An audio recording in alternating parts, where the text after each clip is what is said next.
ذات ہے کہ اللہ تبارک و تعالی نے ساری نعمتوں میں حضور کو سب سے بڑی نعمت بنا کر کے بھیجا. پھر خدا کی قسم یہ نعمت کہاں کہاں کام آتی ہے. سنیے, حضور اکرم صلی اللہ تعالی علیہ وآلہ وسلم سیدہ فاطمہ الزہرا رضی اللہ تعالی عنہا کے گھر پر پہنچے.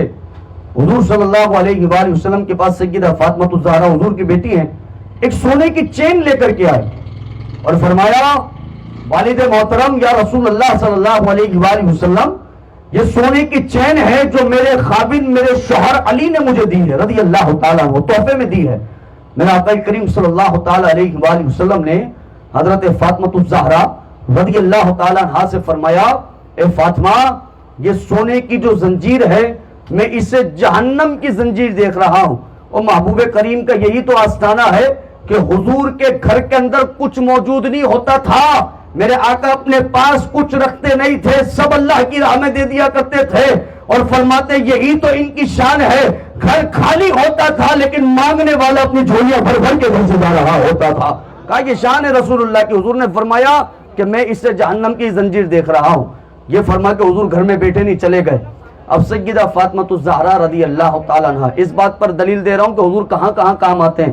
سیدہ فاطمہ الزہرا رضی اللہ عنہا نے کہا کہ جاؤ اور بازار میں زنجیر کو بیچ کر کے آ جاؤ. غلام گئے اور جا کر بیچ کر کے آیا. اب چاہیے تھا کہ پیسے رکھ لیتی, فرمایا جاؤ ان پیسوں سے غلام خریدو. جا کر ان پیسوں سے غلام خریدا گیا.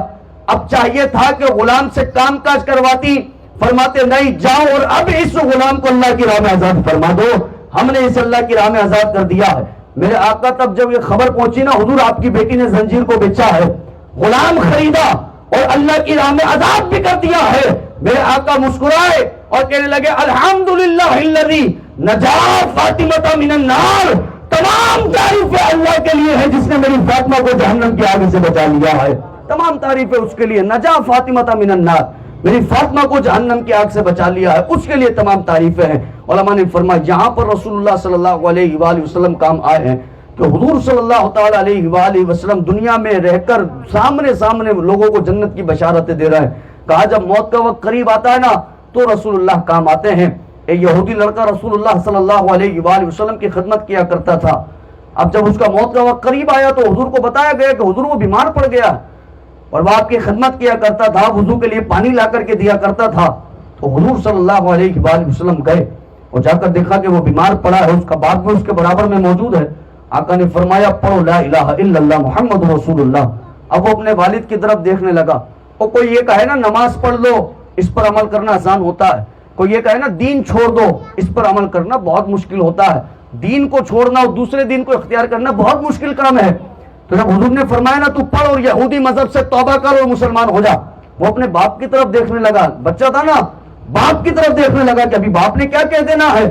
باپ خاموش رہا. پھر حضور نے فرمایا تو پڑھ اور مسلمان ہو جا. اب وہ پھر باپ کی طرف دیکھنے لگا. باپ نے کہا جیسا یہ کہتے ہیں تو نے ویسا کر لینا ہے. وہ پڑھا لا الہ الا اللہ محمد رسول اللہ. میرے آقا کھڑے ہوئے, مسکرائے اور فرمایا اے میرے مولا, تمام تعریفیں تیرے لیے ہیں, تو نے محمد کے وسیلے سے اس بندے کو جنتی بنا دیا ہے. تمام تعریفیں تیرے لیے ہیں, تو نے میرے وسیلے سے اس کو نجات عطا فرما دی ہے, اس کو جنتی بنا دیا ہے. تو یہ حضور صلی اللہ علیہ وآلہ وسلم کی ذات بابرکت ہے کہ جو میرے آقا کریم صلی اللہ علیہ وآلہ وسلم موت کے وقت بھی کام آتے ہیں, حضور حشر میں بھی کام آنے والے ہیں. حضرت انس نے فرمایا رضی اللہ تعالیٰ عنہ نے حضور سے کہ آقا کل قیامت میں بھی ڈھونڈوں نا آپ کو, تو کہاں ڈھونڈوں؟ آقا نے فرمایا انس پل صراط پر آنا, پل صراط پر میرے امتی گزر رہے ہوں گے نا, میں دعائیں کر کر کے سلامتی کے ساتھ ان کو گزار رہا ہوں گا.